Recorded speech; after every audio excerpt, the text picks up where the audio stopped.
Well, school safety is at issue tonight with COVID causing widespread staffing shortages. The Pennsylvania Teachers Union says students should temporarily go back to virtual learning unless safety measures improve. CBS 3 health reporter Stephanie Stahl joins us now with the details on the dispute over whether or not schools should close again. Stephanie? Well, Yuki, everybody wants to keep kids in school safely, but can that be done right now? Doctors say yes. Teachers say no.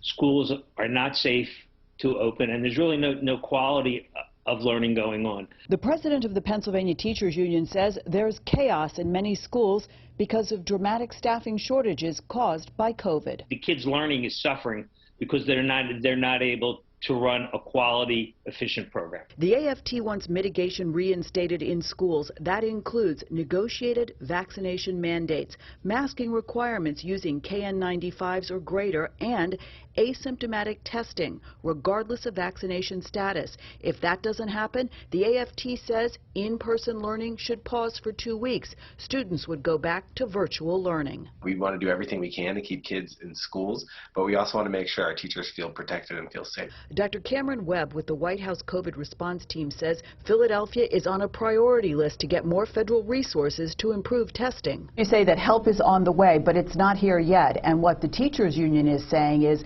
because the help isn't here yet and we don't have the tools we need to keep schools safe, they should be shut down.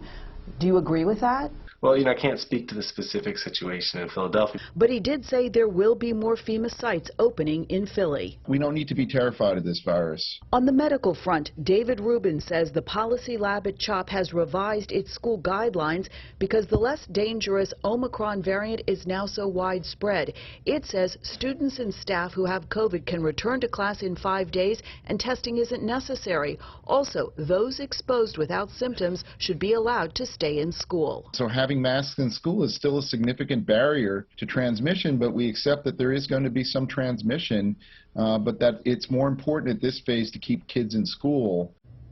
Now, the teachers union takes issue with the policy lab and says it is ignoring science. The governor's office did not react specifically to the teachers union, but said it will continue to provide resources and added masking is a proven and simple way to keep kids in school without interruption.